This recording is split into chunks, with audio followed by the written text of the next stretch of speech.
once again, my name is Trudy, and I'm the founding teacher here at InsightLA, and here with my husband, Jack Kornfield, my amado esposo, my beloved husband, we're teaching together today. And for those of you who are new to Sunday morning sitting group, we will sit for half an hour, and Jack will lead the meditation today, since you always get to hear me every week. And then we have some teachings together and some chance for questions and reflections with you. So welcome, Jack.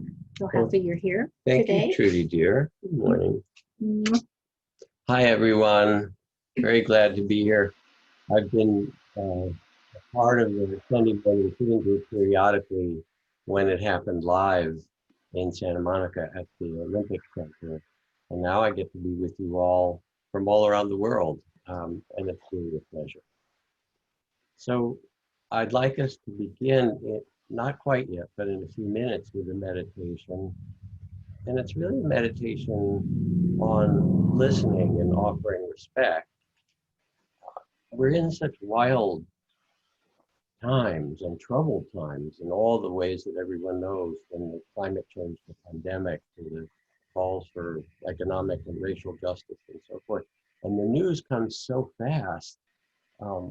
I find myself, I can't even respond, because as soon as something happens, something else big happens.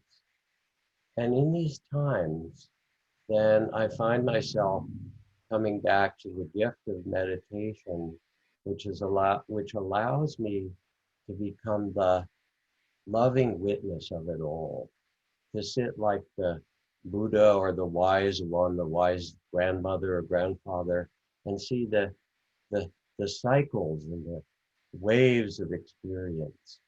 As it says in the Tao Te Ching, there are seasons, times to plant and times to reap, times for gain and times for loss, times of birth and death, of praise and blame. And all of these are changing visibly and wildly. And what we can do is take our seat in the midst of it all and offer a kind of respect from this vastness, the vastness of time, timelessness, space, to see the dance of life with the eyes of wisdom and with an open heart. Because even as we sit, and our emotions and our thoughts and all these things arise and pass away, at the same time, there are billions of people on this earth putting food on the plates for their children or their parents, tending the sick, working to survive or to care for other people around them. And I want to offer a bow of respect to all of them and to all of us as we practice together. So let yourself find a way to sit where your body is stable and comfortable. Your feet perhaps flat on the floor, a sense of being settled just where you are. And when you're ready, allow your eyes to close gently. You take your seat under your own tree of enlightenment, as if you are the Buddha or the Bodhisattva of infinite compassion, taking your seat in the midst of this turning world.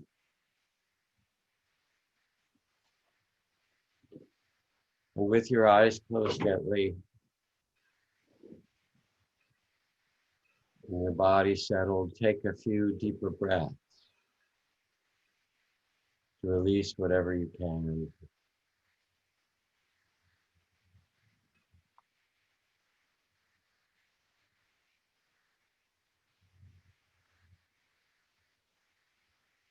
Now,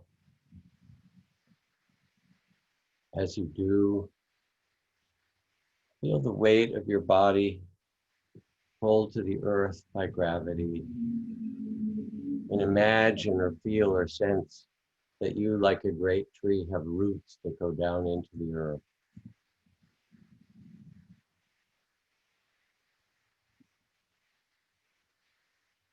That you have a seat on this earth from which you were born.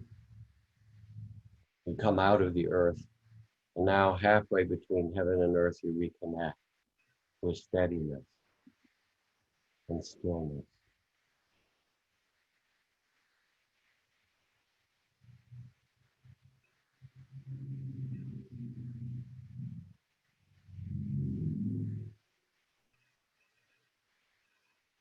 And with this steady presence, bring the quality of mindful, loving awareness to this moment.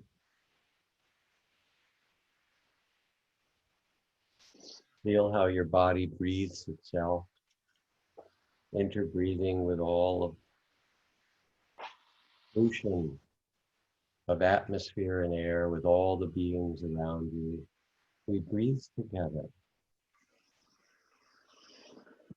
and relax with each breath,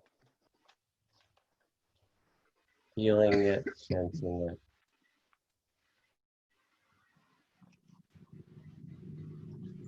And with each breath, invite a deeper sense of calm and steady.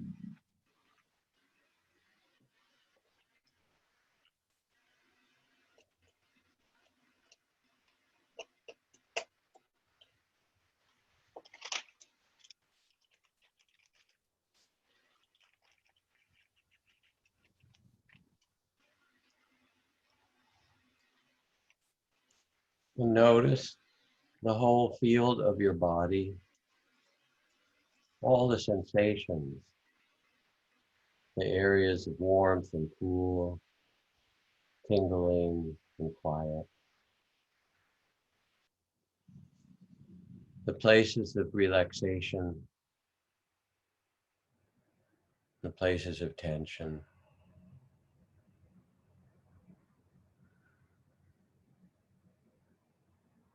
And as you feel your body breathe with all other beings,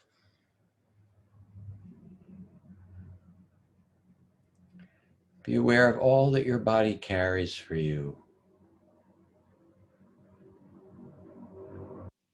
The cares and the tension,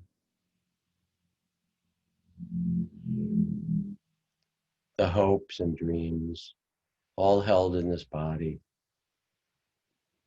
pleasures and pains.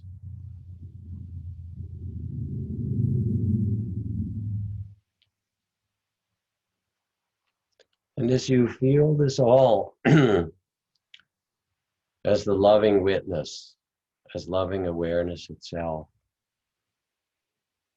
you can offer a bow to your body,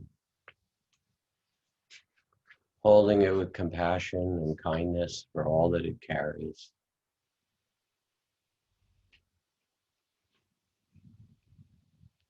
For the difficulties and pleasures of this body.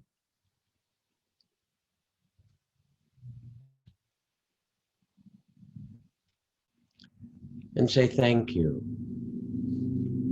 Thank you for carrying so much.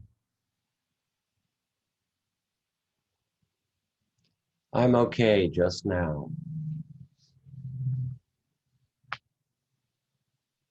You can relax.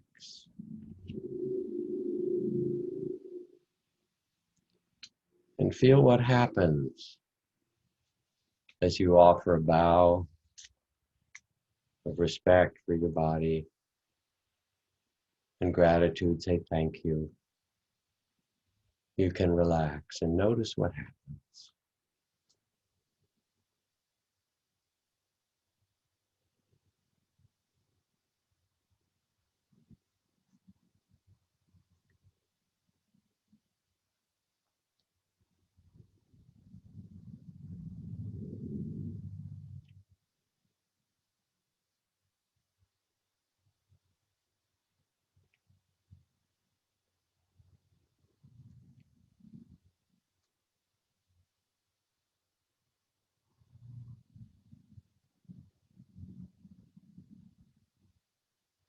And in the same way, bring your attention to your heart and mind.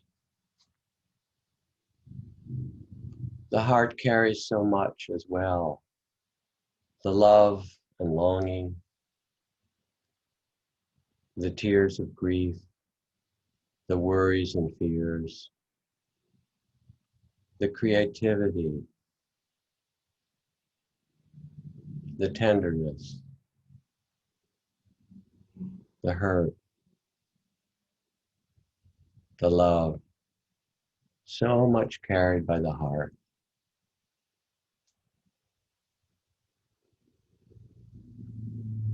And you're listening with respect to it all, as if to bow to the heart. Thank you for carrying so much for me. Holding it with tenderness.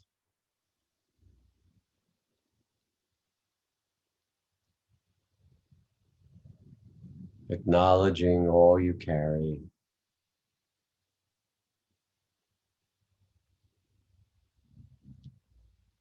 And you are the loving witness, seeing with the eyes of the awakened one, of the Buddha, all the feelings of life that rise and pass.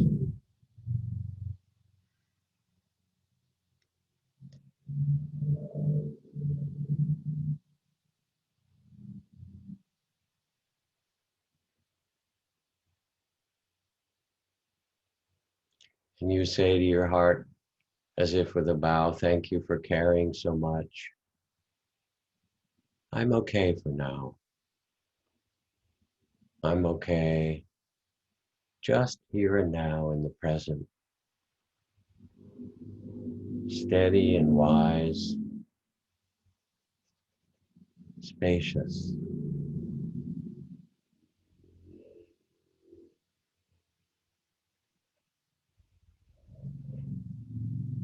And trusting how the heart can hold it all.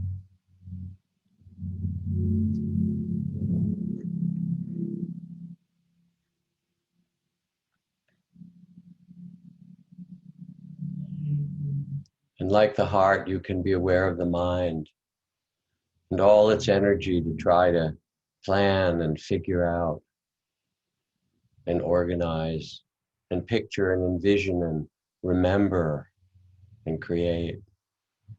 It's endless series of thoughts, all trying to take care of you, to make sure things work out. The busyness of the mind, all of the energy, the thoughts and images coming again and again. Notice the energy of the mind.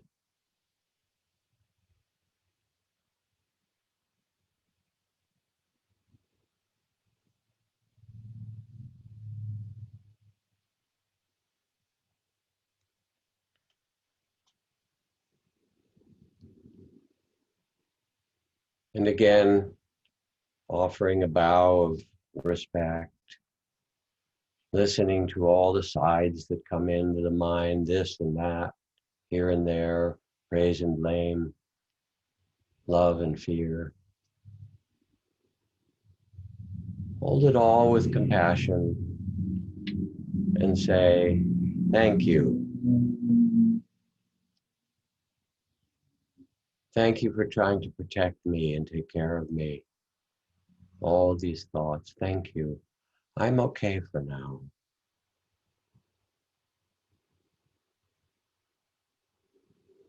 You can relax. I'm okay here and now.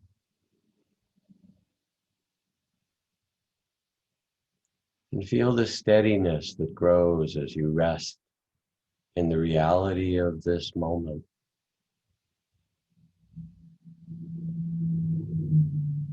Seeing with the eyes of compassion,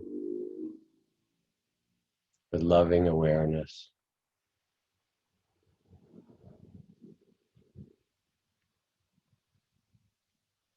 You become the loving witness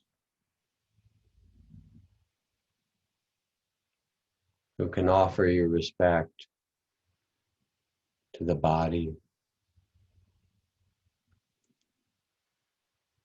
all the feelings of the heart,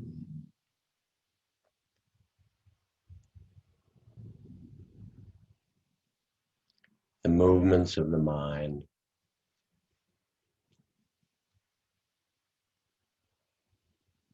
and who you are is the awareness itself, steady and timeless. You are loving awareness itself.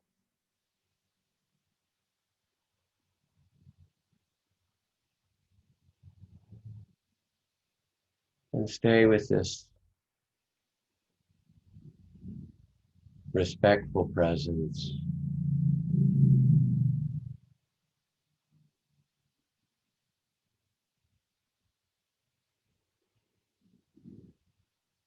This deep presence and listening as the world arises and passes like each breath.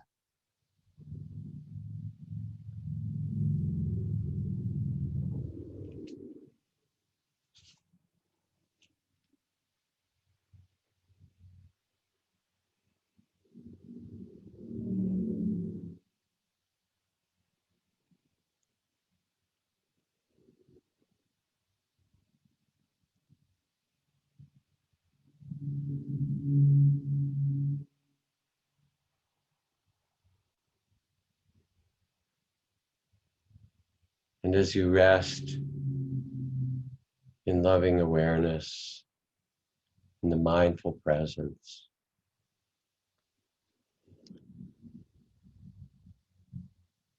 let the arising and passing of the breath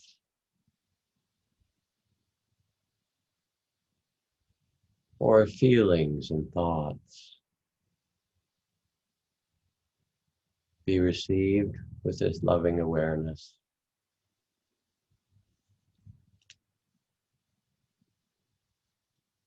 And let the sense of steadiness, compassion,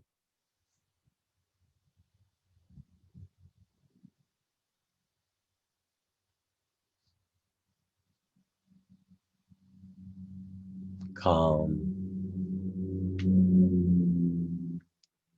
let it deepen as you sit in the midst of all things.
If the breath gets quieter and softer,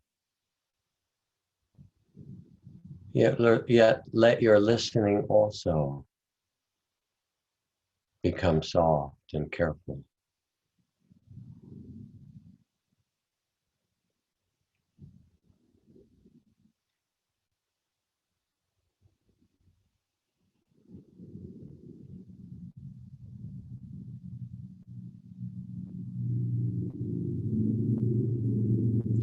When feelings arise,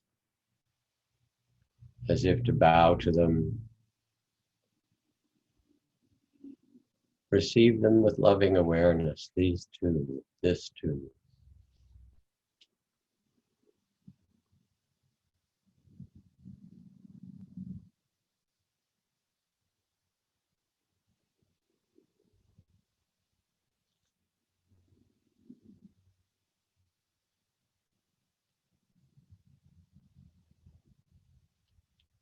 When the mind spins into stories and plans and memories, and you notice with loving awareness, as if to bow with respect. Yes, thank you. Thank you for trying to take care of me, keep me safe, protect me.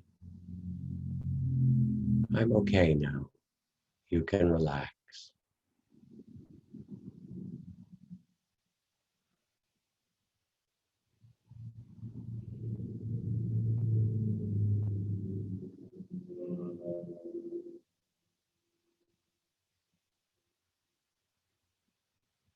Let the mind settle and the heart quiet.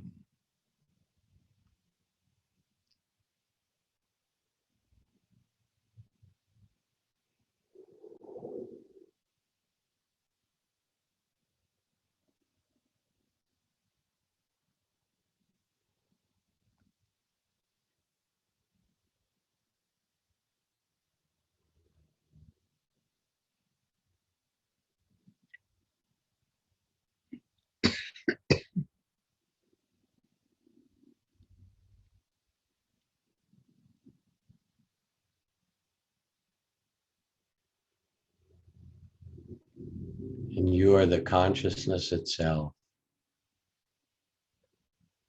the timeless awareness, witnessing this human incarnation.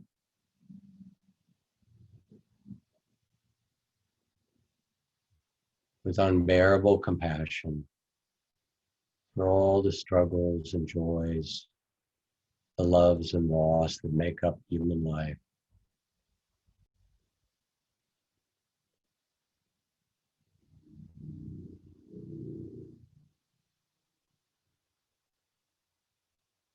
And you sit as the compassionate Buddha, the awakened one.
And for these last few minutes,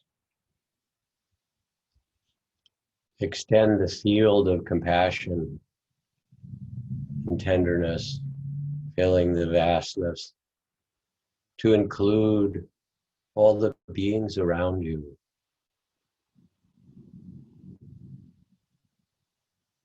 Close ones, family and friends.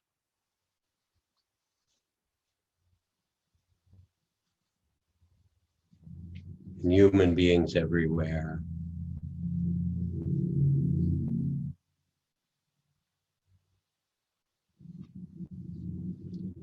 And the creatures and beings of this earth.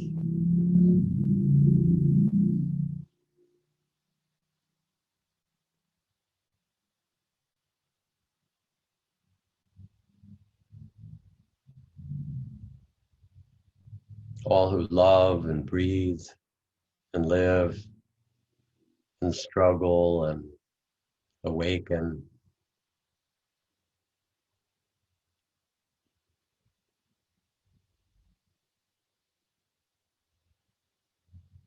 Invite them all to find this stillness.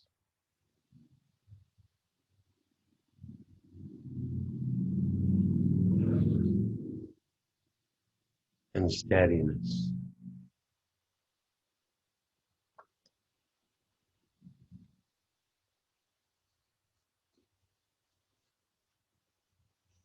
Invite them all to awaken the great heart of compassion.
You talked about that. Thank you, Jack. Thank you for that beautiful meditation together. You're welcome, my dear. What a week this has been. I think this is a week where it would be more interesting to watch from another country than from being an American. And it's been really, last week I spoke about the events of the week before and looking at them through the lens of what we've been studying this summer, which is all of the elements of awakening, the 7 factors of enlightenment, as they're traditionally called. And this week, just as many huge and difficult things have happened this week for us. The debates, our president becoming sick, the air for some of us, really too bad to go outside and exercise and do stuff, which brings on fears about climate change, as Jack was saying. And at the same time, while all of this is going on, in Asia, people are celebrating, in China, they're celebrating Golden Week, which comes around the harvest moon every year. And it's the biggest and brightest and most easy to see moon of the year. And so it's celebrated in China with Golden Week. My friend in Hong Kong said they just finished what they call the Mid-Autumn Festival of the Harvest Moon. And this traditional celebration of the harvest moon, it's understood in those cultures to be that the moon's circle of fullness connects us all, that we all, from wherever we are, we look at this moon, we see the circle of fullness that connects families, blood families, spiritual families, families of friendship, and collegial families. And at that time, everybody looks at the moon and thinks of each other. And it really, I remember a young friend of my brother's, young, said, when we had traveled somewhere, and this friend came with us and says, "Is this the same moon that I see at home?" Yes, we all see this same moon. And in the Buddhist tradition, this image of the full moon stands for enlightenment and awakening, because it's understood that our true nature, the true nature that Jack was referring to, the true nature which turns out to be the nature of just indivisible aliveness and awareness of this, that our true nature is hidden. Just as the moon gets hidden by the clouds, our true nature is hidden by all of our preoccupations and thinking and just our personalities, the way we've been conditioned to perceive everything, hides the vastness of this indivisible aliveness that is our true nature. And that when the clouds part and the moon is revealed, everything is illuminated. Everything, the joys and sorrows that Jack was referring to, both sides, all sides of reality are illuminated clearly. And I love this symbol because it's really what I've been thinking about so much during this time, where people have gotten so polarized. I have a friend who's a really smart businessman, very well educated, who keeps sending me articles about how wearing masks doesn't help. Masks are, it's been proven that wearing masks doesn't help. And when I say, you know, why I think masks are important, I'm told that I'm simply wrong. And when I say, well, maybe we could meet halfway and understand that there are some drawbacks to masks if you don't wash them every time, and if you aren't aware that maybe they're carrying virus. No, I'm wrong. He's right and I'm wrong. And this view, these kinds of fixed views, well, we saw them in huge and glaring, vivid light in the so-called presidential debates, which really turned into a bullying and shouting session, to the enormous dismay and chagrin of probably most people who were watching, but certainly the young people who were watching. Jack and I went to the frozen yogurt store where our grandson, who's 16, works, and we went to get, after the debates, I think we needed, you know, a hot fudge sundae or something to sweeten life's experience in that moment. And he had just watched the debate. I think it was slow, you know, nobody was coming in for frozen yogurt because everybody was watching, and he got a chance to watch. And just seeing that through a fresh, innocent young person's eyes, who was saying, I love my country. I want to serve my country. But when I see this, you know, it's just so discouraging for them. So this image of the full moon and being able to look at both sides, the sides that are dismaying, discouraging, and actually terrifying when we think of climate change. I don't know, it feels like being stalked by a dangerous creature or something. It's scary. And yet being able to hold this with the reality of this aliveness that we can connect with in any moment of our life when we're a little bit mindful about ourselves. This is what our meditation, our mindfulness practice is actually for, to help us develop this particular skill. And, you know, this skill of listening, it's so important. I mean, hearing, to everybody who has hearing, just happens automatically. But listening requires an effort. It's like the statue of the Tibetan yogi Milarepa, he's always pictured like this, with his sort of leaning toward and with his hand to the ear, listening. And it's important because we know, I don't know, I heard somewhere that 10 minutes after speaking, we forget, or 10 minutes after listening, we forget about 50% of what we've heard. And then I guess a few hours later, we're only, most of us, remembering 20% of what we heard. So relaxing and really listening to each other. This is so important. And how do we listen to each other when we're so divided and so polarized in our points of view?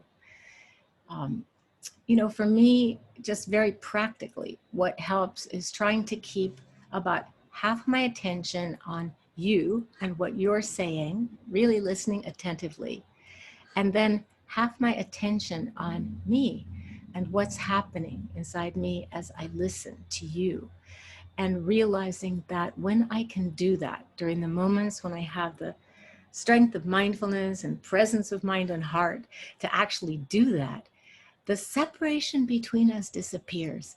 And I'm not talking about some pathological boundaryless state where I don't know where, you know, you stop and I start. I just mean that sense of being separate and opposed to each other. It disappears. It's like the middle way that the Buddha talked about, when we can hold opposites together at the same time and let them peacefully coexist in our minds and hearts. When we can do that, we do access a much wider, vaster experience of life, of reality.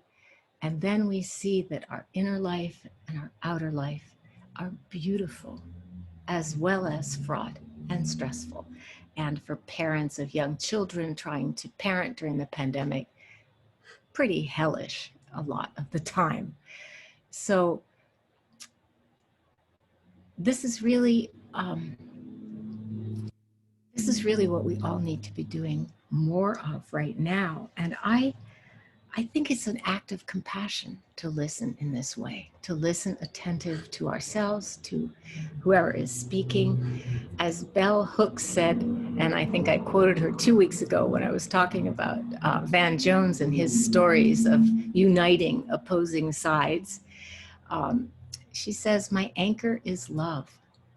And if that's our intention, to come from a place of kindness and love and be some sort of embodiment of compassion in this life, when that's our intention, we can listen.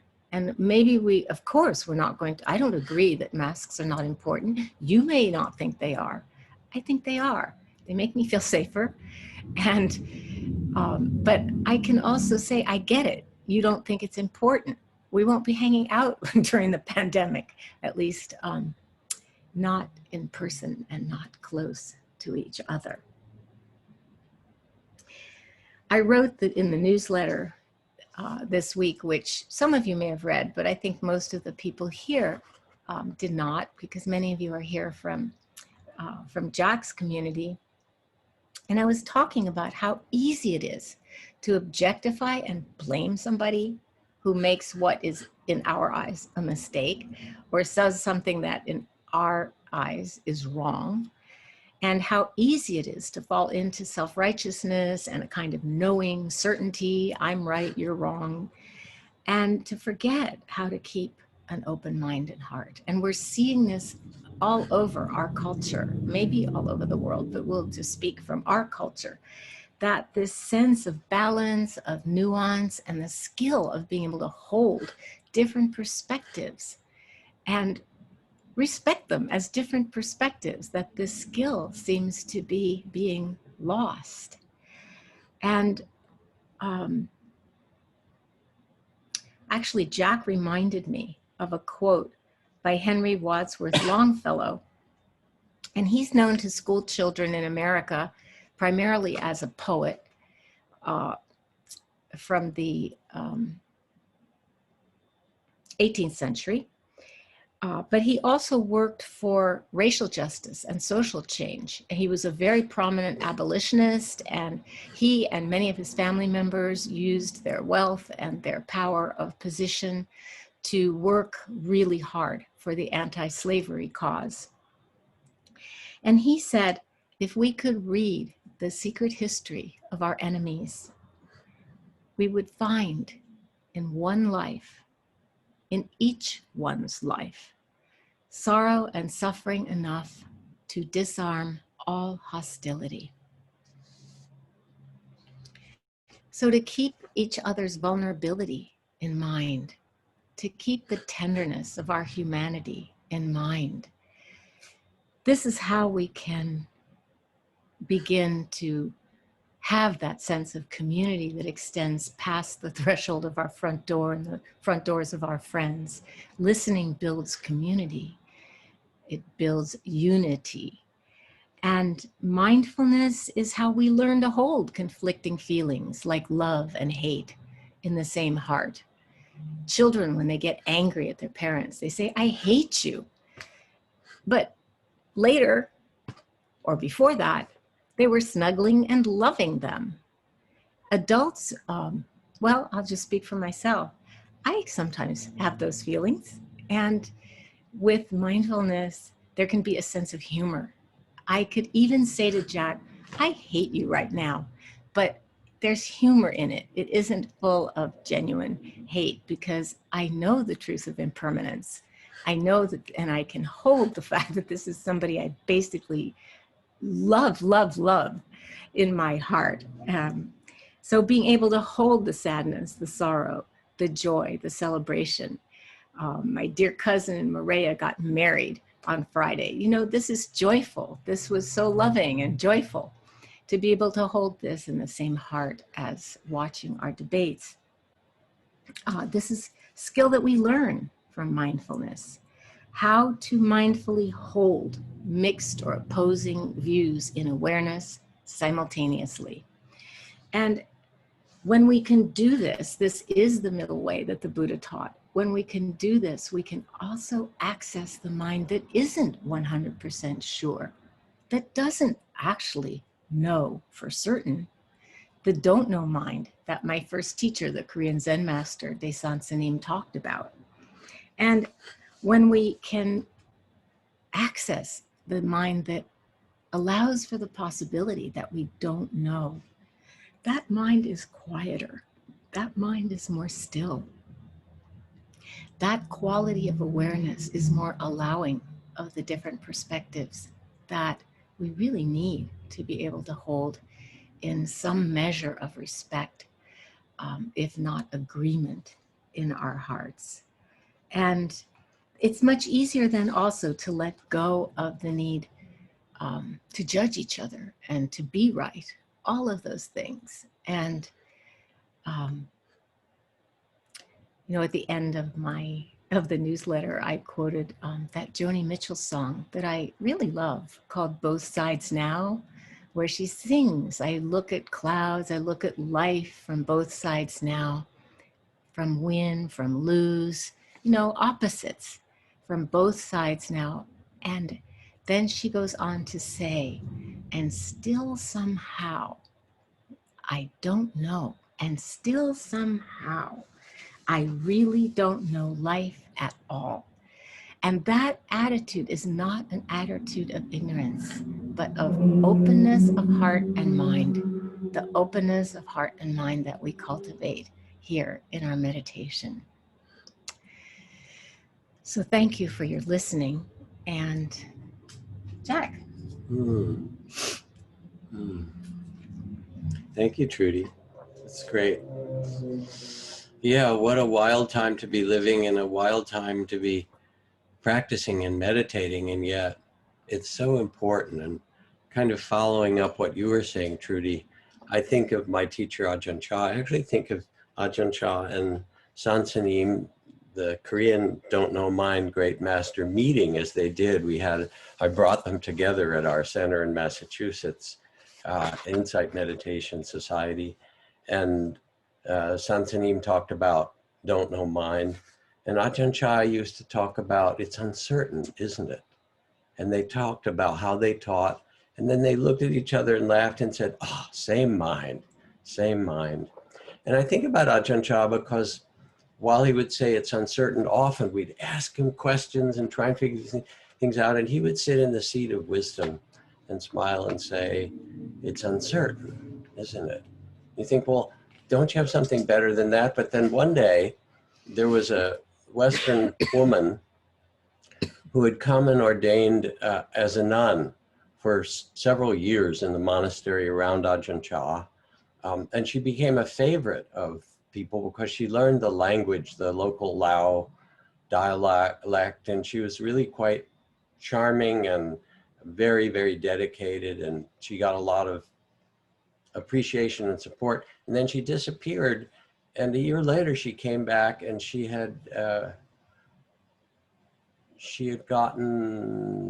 become an evangelical Christian.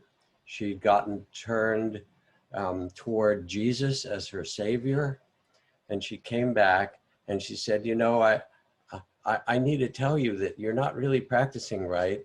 And you all need to turn yourself toward Jesus. And she was going around the village and talking to people, and it quite upset some of the monks and nuns and the villagers around. We'd supported this woman. We thought she was devoted as a nun, and now she's trying to, you know, convert us all. And they marched over to see Ajahn Chah, a whole group of them.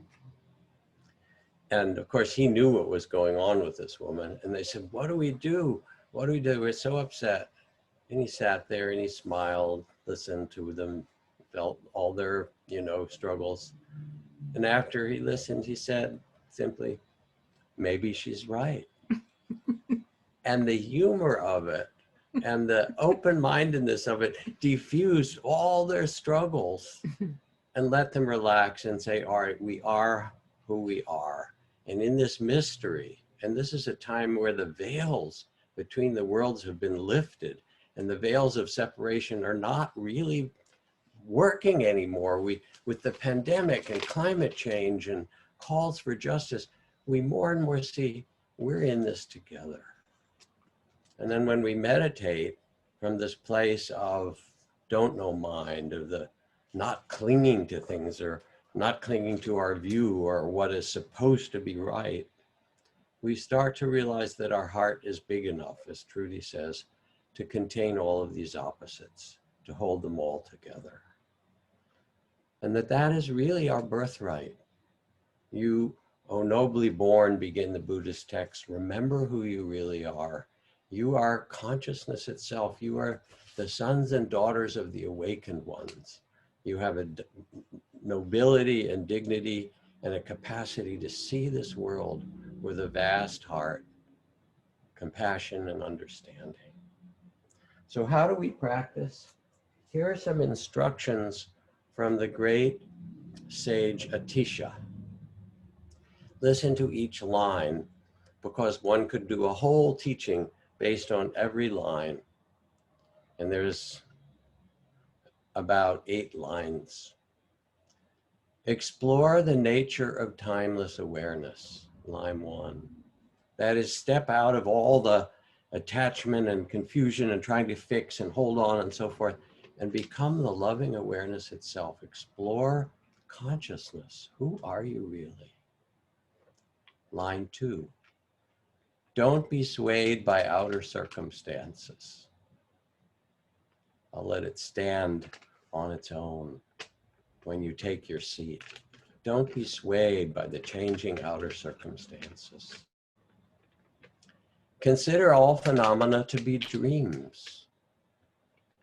And this is wild, because where is yesterday? Where is the week before? Where is 2019? Where is, you know, the turning of the millennium? Remember Y2K? It's all gone. This morning is gone. Yesterday is gone. Your childhood is gone. It's all back with the dinosaurs and the Egyptian empire. It's all disappeared. Life troops out of nothing, says Rumi. It appears and then it vanishes. Consider all phenomena to appear as dreams. Next instruction, Don't brood over the faults of others. This is your basic relational instruction. It works in marriage, works in business, but it also works for yourself to not brood over your own faults. Don't brood over the faults of others. Be grateful to everyone. Next line. And of course, in Tibet, where this teaching has been held, they're grateful for suffering. Grant that I have enough suffering that I awaken the true heart of compassion. Be grateful to everyone. Offer your gifts to the world. You're not here as a passive observer. You've been given this life. You've been given the assignment of this life to bring something beautiful into the world. At all times, simply rely on a joyful mind. Now there's a statement in the midst of all of this, to be known for the joy that's in your heart in spite of it all. And we all know people like that, who retain this good spirit in the midst of everything. At all times, simply rely on a joyful mind. And then the last instruction, don't expect a standing ovation. You're not doing it for how it looks or what people say. You do it actually because this is who you really are. This is what your heart most wants. And so when you sit in meditation, you come back to the vastness. You come back to this perspective of not blaming and judging. You come back to a place of trusting that the heart can hold it all. And as Nelson Mandela said, do not judge me by my successes. Judge me by how many times I fell down and got back up again. And this is our humanity. And when you sit as the Buddha that you are, you see the dance of human life. You rest in the mystery of it. And you don't make it so much about me and you and us and them and who's in and who's out and who's right and who's wrong. All of the things that Trudy was teaching us about. And instead, there awakens in us a kind of tenderness. We see the vulnerability of every single human being, a tenderness toward everyone. The heart opens. Mary Oliver writes, and therefore I look upon everything as a brotherhood and a sisterhood. And I think of each life as a flower, as common as a field daisy and as singular.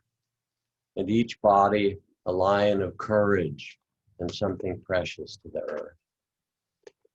And when we quiet the mind and tend the heart, we can see with those eyes, to see each body as a lion of courage and something precious to the earth, our own and those around us. I think, let's see what time it is. I think of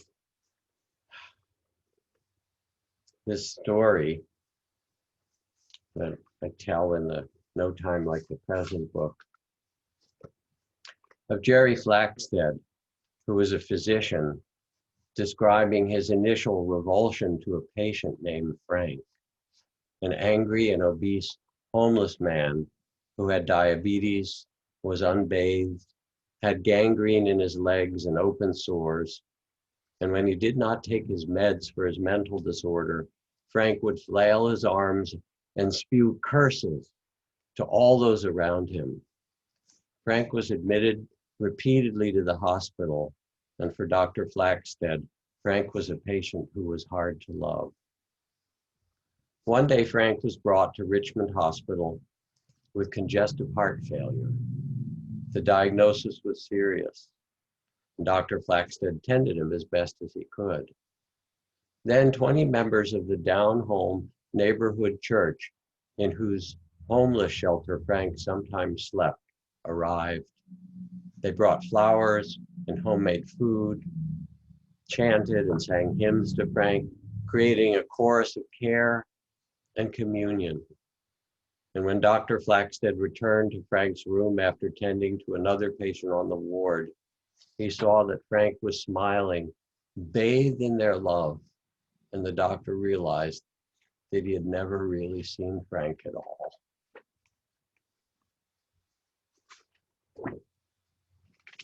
We're so quick to judge one another, to have our ideas, to be certain. And when we quiet the mind and tend the heart, it becomes possible to wed all the disparate opposites of the world, as Trudy spoke of, and to take our seat in the middle of them. And something beautiful gets born out of that. Our capacity to be generous even when others hoard. Our capacity to be loving even when there's hatred. Our capacity to trust even when there's fear around us. Our capacity to be respectful even when others are not. Presence and courage. And then we bring our care to this world, each in our own way. And so I end with a passage from our dear colleague and friend, Wes Scoop-Nisker. He writes, vote, vote, vote. This is one of the things that you can do from an awakened heart. You can be the Buddha in the election booth. You can be the one who encourages others to right speech and right action, to participate, but to participate out of the presence of love. Vote, vote, vote, vote for the birds, the bugs, the reptiles, the rabbits, the trees, the grasses, the bison, the salmon, the whales, the elephants. Vote for the lions and tigers and bears, oh my, and for the fox who goes out on the town-o. Vote for Kermit the Frog and for Big Bird. Vote for Ganesha and Hanuman, and for all the beings who live in our myths and poetry. Vote for peace and for the future. Vote for evolution and the best of humanity and all the possibilities it holds. And so we awaken in ourselves, and then we get up from our meditation seat and tend the garden of the world. And as we do, we drop our ballot into the box for a beautiful future. So thank you. Thank you, thank you, thank you, Jack. And I just want to say a word about where we are. As those of you who've been coming to Sunday Sitting Group know, we offered my little cottage in Venice to my granddaughter, Allie, who had missed her senior year, her prom, her March for the Living trip that she had her heart set on, where teenagers go with Holocaust survivors to celebrate the 75th anniversary of the liberation of the concentration camps by visiting some, and all of these things she had her heart set on. And she kept being such a good sport and saying, oh, well, I'm just focused on going to college. That's the most important thing. Well, guess what? She couldn't go to college. And I saw this young woman who really had never been depressed start to take a nosedive, and thought, well, I'll just go stay up at Jack's till maybe Thanksgiving or even the winter break. And she and her roommate can stay in the cottage. And so that was our plan. And then the fires arrived, and I'm in the at-risk group for breathing bad air. And so we wound up needing to find another place to stay. Turns out the air isn't so good here in LA either, but we're in a place where the only room where we have reliable Wi-Fi and can talk to you also is, as you can hear, full of traffic noise. And I apologize for that, but it's better for us to stay connected and not drop off because of an unstable connection. So that's why we are here. It's just waves of sound. You can imagine it like the waves of the ocean. Just happens to be waves of motorcycles and trucks and so forth, but it's sound appearing and disappearing. Thank you. Yes, my dear. Thank you. No, I got capital letters in the chat. Anyway, this is where we are. And right now, what we want to do is invite you, if you have any reflections or questions about your practice, or about anything that we spoke about today, you can raise your hand in the participant function. Just click that button to raise your hand. And Kathy, who is helping us moderate today. Kathy, are you here? I am here. Wonderful. Kathy and Akemi is here, who's our volunteer coordinator at InsightLA. She's here for backup. So Kathy, we'll call on you. You can, I can't really, it's really too hard for her to see if you just raise your hand and wave, because we have lots of pages of people today. It sounds so, pages of people. But yes, so we have some people with raised hands, and Kathy will call on you, and then please unmute yourself, and so Jack and I can talk with you so that we can listen to you. And this time we actually have a lot of participants, so we have taken away the mute privileges for this one, so I will unmute you. So. Oh, okay, okay. I see right away Leah is saying, cannot find how to raise my hand. It's in the participant, I'm gonna go ahead and call on you, but it's in the participant section. There's to the right, there's a little blue raise hand. But Leah, let me find you and I will unmute you. Okay, Leah, you're unmuted. Hello. Hi, Leah. Hi, Trudy and Jack. Thank you so much. This is quite a treat, an honor to even be picked. So I just really want to say thank you. And, you know, what was coming up for me, I also had outside noise throughout this whole thing. And I kept thinking that, you know, the world is our ashram. It's like things are going to come up, right? It can come now. You can deal with it now, or let it go and deal with it some other time. But that was coming up for me too. So that's really interesting. I think what's happening today, I'll make it really short. I'm about to launch a workshop on the mother-daughter paradigm about the communication issues with mothers and daughters, and a way of self-realization for daughters who might have had mothers who weren't, you know, on their team all the time, you know?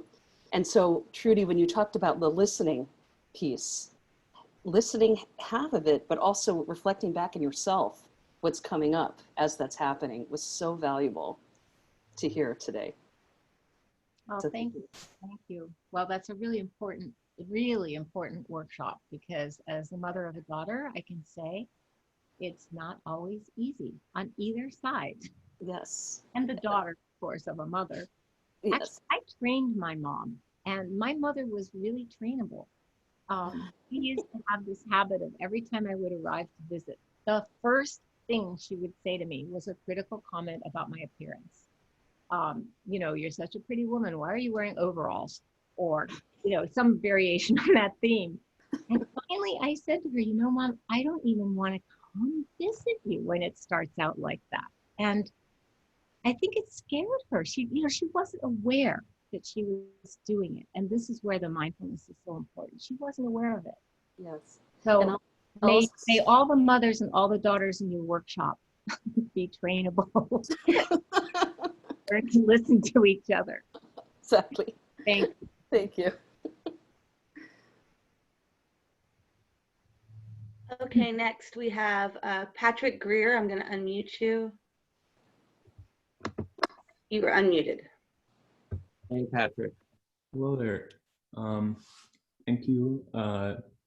My girlfriend actually brought me here, but we both have a deep love for our meditation practice. I was wondering, it was very reassuring to think about sort of the chaos in our world as something that we can love or accept. And I think I've always felt a lot of confusion about how to reconcile acceptance with right action. So for example, if something that I can't change is nonetheless going to affect the world in a very negative way, like climate change. How long should I listen and accept the views of those who perpetuate it? Or is acceptance part of right action? In what ways can I take that right action? I don't know if that made sense, but. Oh, it makes a lot of sense. And it's actually a very deep spiritual question. So I thank you both for asking it. And also I can sense that even as you pose it, there's an answer in you, because you know that acceptance isn't the whole story. I mean, I'm hearing that. And the reality is that acceptance is only the first step. For example, we need to accept the fact that there are still 18,000 nuclear weapons around the world. If we don't accept that, we can't do anything about it. So the first step is to accept it. We need to accept that climate change is happening, and to also accept the fact that there are a lot of people that still don't believe that it's happening. So you accept it. Having accepted it, you can see it clearly, and then you can respond. So that mindfulness has these two parts to it.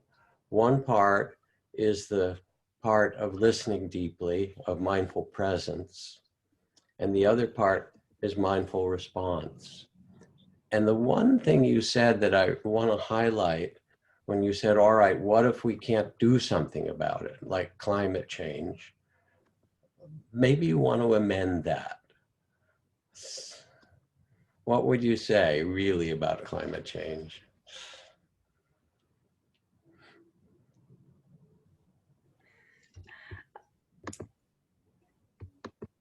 You're unmuted again. I guess the real worry is maybe I can't do enough. Yes. And feel that, and feel how that feels, because there's all kinds of emotions with it, of concern and love and fear and all of those things. So you want to accept that this is where you are, and then not let it stop you. Because what's true is you can accept this as the situation, and that it brings up these things, you're feeling them even now. And then what I also hear under it is how much you care. And let that care then inspire you. You can't do it all, but you can do something. And if everybody does something, guess what? You know, because it's all comes from the human mind and heart. When we change and act, then that changes everything. So I just appreciate the subtlety of your questioning and the care that's there in your heart under it all. So thank you. Thank you so much. Thank you. We loved your talk and we really appreciate your answer. Thank you both. You're touching. Mhm. Thank you. Thanks so much, you guys. Next up, Cheryl, it says San Francisco Bay Area. I'm going to unmute you.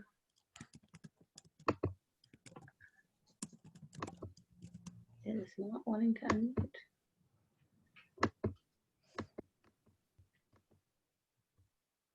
Cheryl, I don't know why it's not. There it goes. Cheryl, we work together. Isn't that the way it is? First off, I just want to say how grateful I am to both of you for offering this. Jack, I've sat with you for 35 years, and you don't know this, but I sit with you every morning. So I'm very grateful for your teaching, and it's great to be in LA today, where my son is. So my question is, I am a psychotherapist. I'm working more than I have in my entire 40 careers. 40 careers, I'm multiplying it. It feels like that some days. Lots of distress, clearly. And of course, I am a listener, and you are listeners. I'm imagining many people here are listeners. So I'm wondering if you have any thoughts about how we as listeners take care of ourselves during all the offerings and holding that we're doing.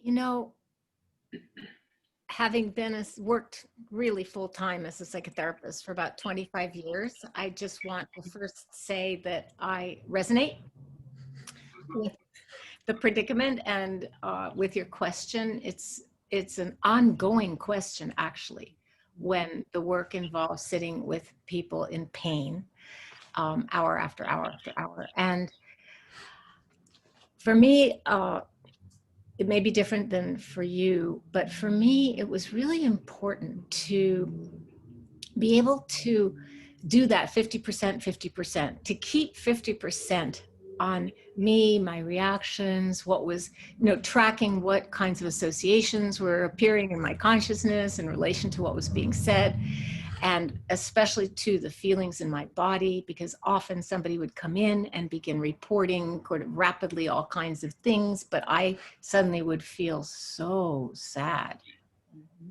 When I hadn't been sad at all, it wasn't my sadness, or so anxious.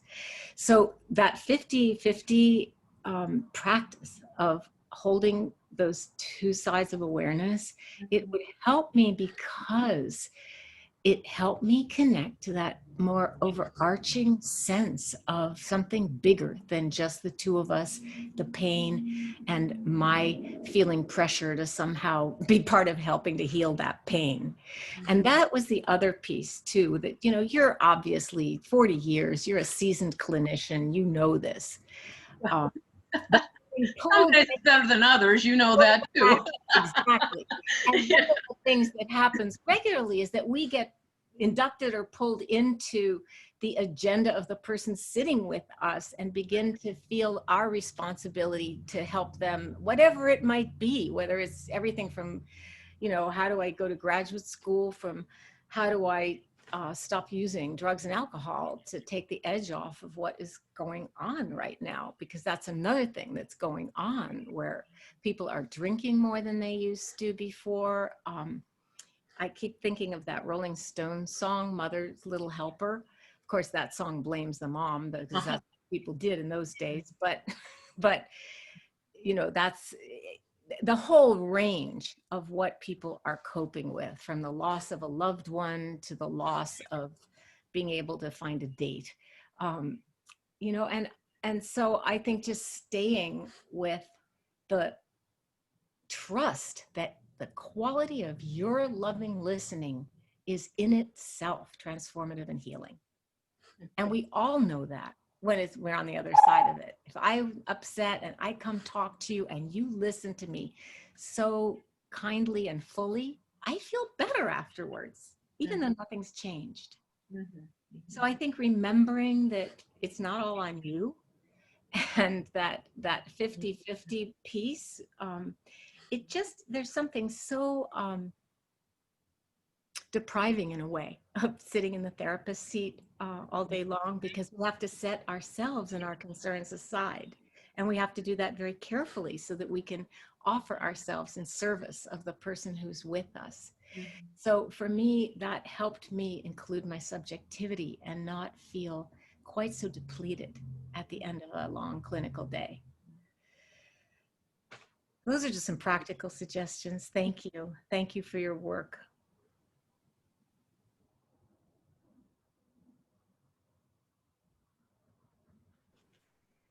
Kathy, you are muted. Oh, it would help if I'm unmuted. Doug Booth, I just unmuted you. Thank you. Sure. Hey, Doug. Hi, Doug. Hey there. It's been a while. I was thinking of 30 years ago, sitting at the Lama Foundation Dome with you, Jack, and how that retreat set me on the path. So you're to blame. And I also remember probably 20 years ago, sitting with you, Trudy, at the Santa Fe Vipassana Sangha, and you were talking about Sangha and what that meant. And I'll never forget, you talked about the Sangha of the stars. The Sangha of the stars. Well, thank you, Doug. I have no memory of saying that, and it's beautiful. Yeah, yeah. You remember being with the Santa Fe Sangha and being your teacher for those months, all of you, and really how much I loved your Yeah. Sangha Uh-huh. and the privilege of being there with you. Yeah, yeah. Well, I just feel such great gratitude to be able to sit and listen to Dharma with both of you. And you know, I'm continuing the prison work by doing recording DVDs that the chaplains are allowing into the pods, the prison pods in Santa Fe. And that's a way to get Dharma and meditation practice into the prisons, just for your information. But Well, anyway. you still I'm have, sorry. you published a booklet years ago, Doug, that was so helpful to me when I was working in the prisons at juvenile hall in LA with the kids in prison. And I don't know if you have written anything since then. Maybe you've even written a book and I don't know it, but it would be great because we could put it in the chat and people could have access to that, because I bet there are other people here who are also working in the prisons. Yeah. Yeah, I could send it to Yeah, or Spirit. just put it in the chat. Just put it right now in the chat and people can see as a resource, because that was really beautiful work that you did, and it helped me certainly. So thank you. Well, thank you both. Thank you, Doug. Next, Suzanne Alvin. I'm going to unmute you. You're unmuted. Hi, I'm Suzanne. I'm in Monterey, and thank you, Jack and Trudy. I've been following Jack a really long time. I don't know how I missed Trudy in that mix. I followed Ram Dass really, but Jack I heard many years ago, and so I'm still with Jack. And I've been dealing a little bit with a sense. I think you touched on it a little bit earlier. This sense of futility recently. I remember protesting in the 60s for civil rights, for women's rights, for anti-war, and then there's this strong sense that nothing changes because we're still in the same mess, and then we'll just add a pandemic to that, and we'll add a fractured political structure to that, and I think we'll add, global warming and population, which nobody can talk much about because we're so consumed with all this other stuff. There's so much stuff, and I thought, what is the point? Kind of like that earlier person said, what can I really do? So my solution is usually get quiet and then decide that there's nothing I can do. I do try to take action, but I think it's that thing that Jack mentioned earlier, that acceptance that maybe I can't, I'm not going to be able to save the planet from human beings. And this seems so disheartening, but I think there's a great book by, I think it's Viktor Frankl, who was in the camps. And one of the things he says is, you decide how you're going to live your own life. How do you choose to live your life? You maybe can't change all this great tide of stuff, but it's heartbreaking. Human misery is heartbreaking. And then I feel like, well, what can I do? That sense of futility that's made me very sad recently. So I guess I answered my own question, but if you have anything to add to that, I'd appreciate it. You did answer your question. and what you're speaking about is really important, Susan, because you're not the only one. That actually many of those who are listening have also felt the same futility or fears, or haven't we done this before, and it hasn't changed the world enough. Yeah. It has changed some. If you read Steven Pinker, for example, from Harvard on, the better angels of our nature, and just in the statistics, how there is less slavery in the world. There's less, children in bondage and laborers. There's better treatment of women, even though we're only halfway there. There's less warfare than there had been in Yes. ways. So we can look at it from different perspectives. And at times it's just heartbreaking, which is what I hear you saying. It breaks my heart, and I don't know if I can do enough to save the planet.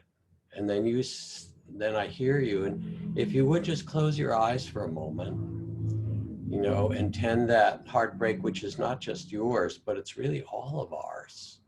This is part of what we carry. And as you let yourself feel it, you know, also let yourself imagine or sense that Viktor Frankl is with you as you brought him in. And he says, yeah, I've lived through things that are terrible, maybe even more terrible than you have. And then he looks at you and he says, we can do this. You know, we who lived through the camps, as he said, can remember those who walked through the huts giving away their last piece of bread, comforting others. And he says, you know, we know how to do this as human beings. We know how to be noble and carry our dignity no matter what. And there you are in Monterey, and there's the smoke from the fires. I know that it's happening, and all of your concerns, but also feel the greatness of your heart. I mean, I could see you almost weeping as you talk. You do know how to do this.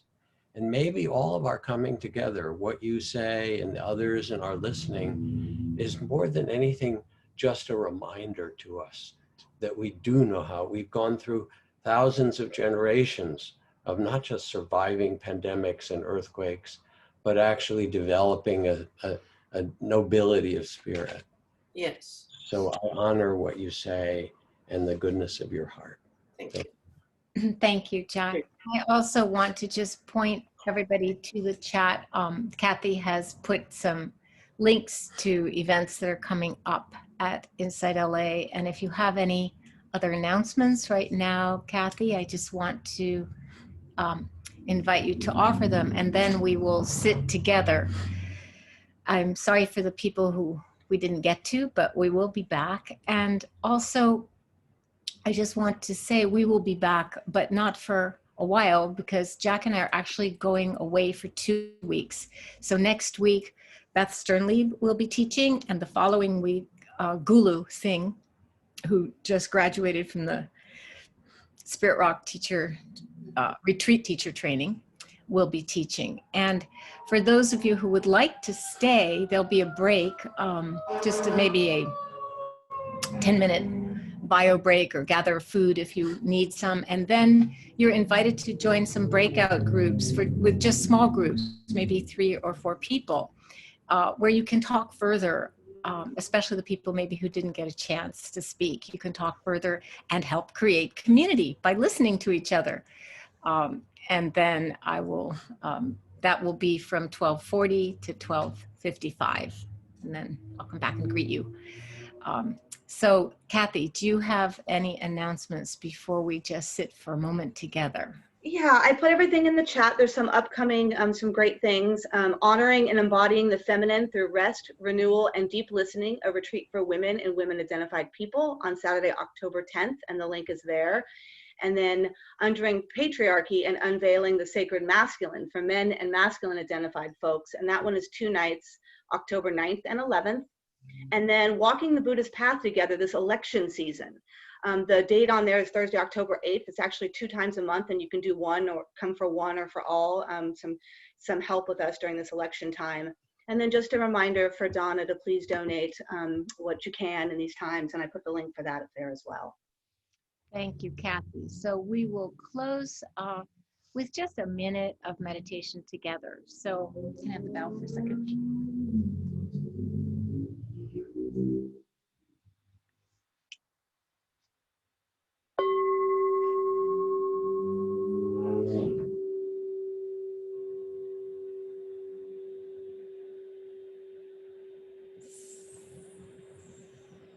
So at the end of a period of study and practice, listening to teachings, having some dialogue together, we express our gratitude for the privilege to be able to come together and do this in this way. And we express our gratitude by an act of imagination. We offer the goodness of our practice. We share the blessings by just tuning into whatever felt helpful, or beneficial to you from this morning, and just offering that to all beings everywhere without exception. May we and all beings grow in our capacity to listen, to understand, to love, and to act on behalf of each other, our communities, and our world.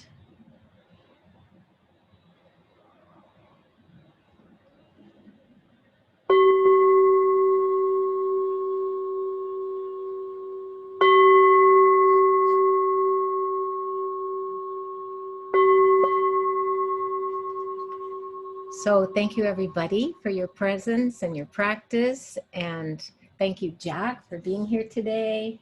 Thank you, Trudy, dear. And also thank you for your support. You know, the donations and support that you offer to InsightLA makes it possible not just for these, but for all the kinds of classes and offerings. And it really keeps the community going together. So I'm grateful for that. And then, just to remember that in 8 minutes, you can join a breakout group and practice listening and speaking with each other. So I want to thank Kathy and Akemi and everybody else who made this morning possible. Thank you so much. And may we have a more peaceful week. Stay safe. Okay.